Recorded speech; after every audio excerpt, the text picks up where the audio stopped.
Sebelum kalian ke Jepang, pendidikan pencegahan bencana seperti apa yang kalian dapatkan di Indonesia? Bagaimana dengan Andika? Bencana di Indonesia itu berbeda-beda, tergantung dari daerah tempat tinggalmu. Akibatnya, pendidikan pencegahan bencana juga berbeda di setiap daerah yang ada. Bagaimana dengan Nabila? Pendidikan pencegahan bencana pertama kali kudapatkan saat aku masuk SD di Jepang. Sangat mengesankan bahwa setiap orang memikirkan masa depan dan mengatur segalanya untuk bersiap menghadapi bencana. Tahukah kalian bagaimana masyarakat Indonesia memperoleh informasi tentang pendidikan pencegahan bencana? Jadi tolong kalian ceritakan, dijelaskan sedikit saja. Mungkin mereka belajar sendiri. Iya. Seperti menonton video yang ada di YouTube atau mendapatkan informasi dari media sosial. Kalau di kampung halamanku, di gunung bakal ada banyak burung yang terbang di sana. Katanya kalau burung-burung berkumpul dan membuat keributan, itu adalah tanda hal besar. Pasti akan ada sesuatu yang terjadi. Oh, iya. Maksudmu orang berpikir bahwa sejumlah besar burung yang terbang ke gunung adalah tanda bencana. Banyak orang sudah menyampaikan informasi tentang pendidikan pencegahan bencana dengan berbagai cara. Baiklah, mari kita lihat salah satu contohnya dari pendidikan bencana di Jepang.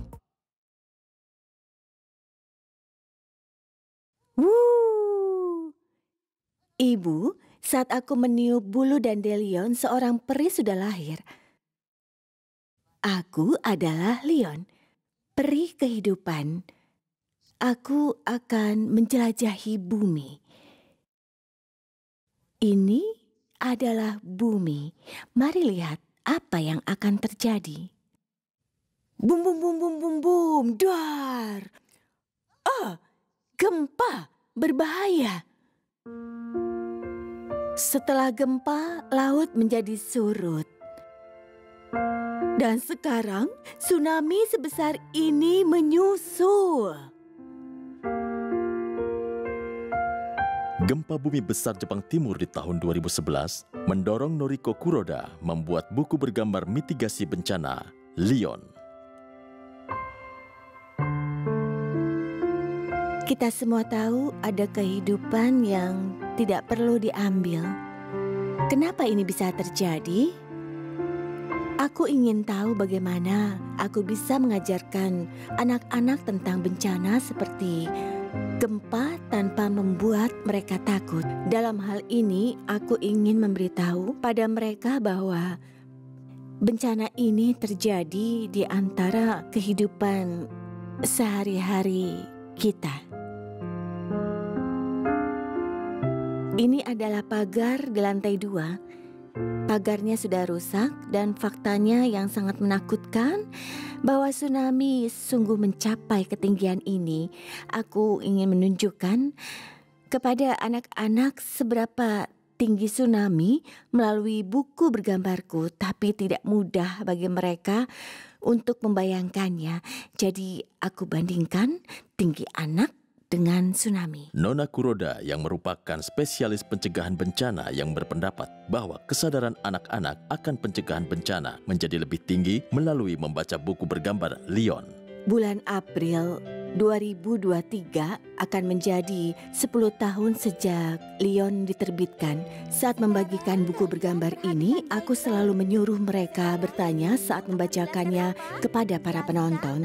Dan buku tersebut menyebar secara viral dan sebagai hasilnya, aku mendapatkan kesempatan untuk melakukan presentasi di World Conference on Disaster Risk Reduction yang diadakan di Prefektur Miyagi, Kota Sendai pada tahun 2015. Leon tidak hanya menyebar ke seluruh Jepang, tapi juga memiliki kesempatan untuk keluar Jepang. Aku telah berusaha menyebarkan buku bergambarku agar orang-orang membacakan pada anak-anak, sehingga mereka akan memperoleh pengetahuan tentang bencana dan memupuk pengetahuan tentang pencegahan bencana selama 10 tahun ini. Model orang tua dan anak dalam Leon adalah Nona Kuroda dan putranya. Putra Nona Kuroda, Ichiro, telah menyadari pentingnya pencegahan bencana melalui buku ini.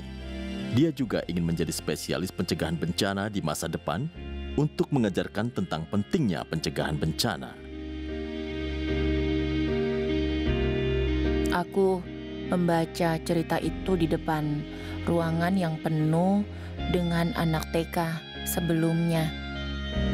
Semua orang mendengarkan dengan sangat saksama dan menjawab pertanyaannya dengan keras. Saat gempa terjadi, kita bisa bersembunyi di bawah meja untuk melindungi diri. Jadi cobalah, pencegahan bencana adalah hal penting untuk menyelamatkan diri. Kesadaran pencegahan bencana disebarkan ke seluruh dunia melalui buku bergambar ini. Sekarang, kami akan memperkenalkan permainan kartu aksi mitigasi bencana. Kami mewawancarai Nona Miwakuri yang terlibat dalam pembuatan permainan kartu. Permainan kartu itu diciptakan selama program pendidikan keselamatan untuk mahasiswa pasca sarjana. Pertama-tama, poin pentingnya adalah anak-anak pun dapat memainkan permainan tersebut. Aku ingin membuat alat pengajaran agar memungkinkan anak-anak segera bertindak melindungi hidup mereka, bahkan di saat yang mengejutkan ketika terjadi bencana. Jadi yang terpenting dalam permainan ini adalah anak-anak pun mampu memahami dan secara spontan mengambil keputusan.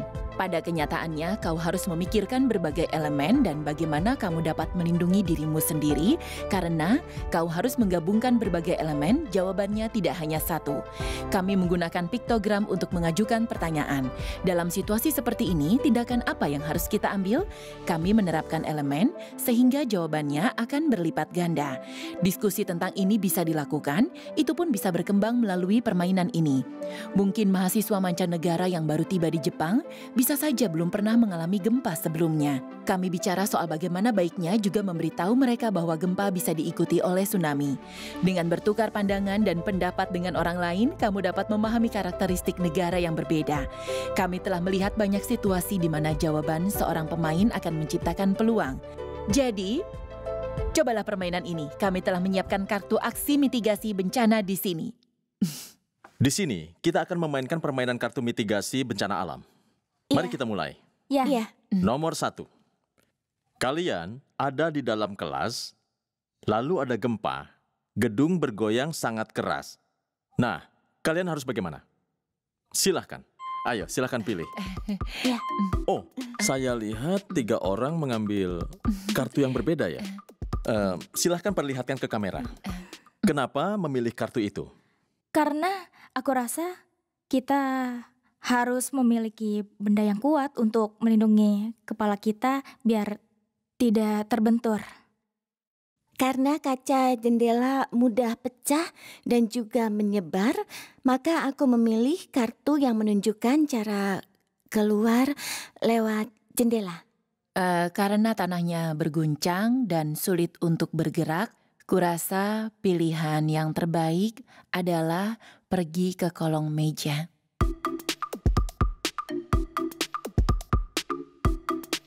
Jadi itu adalah pendapat kalian masing-masing. Aku hargai itu. Meskipun waktu yang singkat, kita telah mencoba permainan kartu itu. Iya. Tolong berikan kesan kalian. Ya, menurutku mempelajari tindakan pencegahan bencana melalui permainan itu bagus karena itu mudah diingat. Aku mengerti, belajar sambil bermain. Iya, benar. Iya.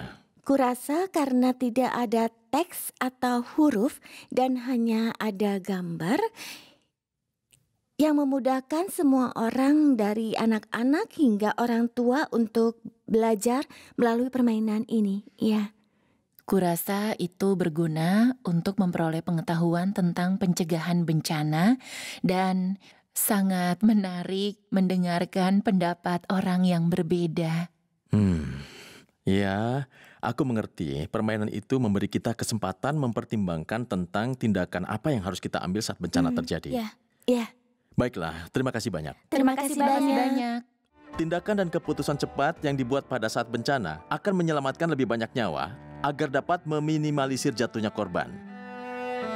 Penting bagi kita untuk mempelajari ilmu ini tentang pencegahan dan mitigasi bencana. Tidak hanya itu, hadapi dan persiapkan dalam keseharian kita sebuah tindakan untuk melindungi hidup dan harta benda kalian sendiri.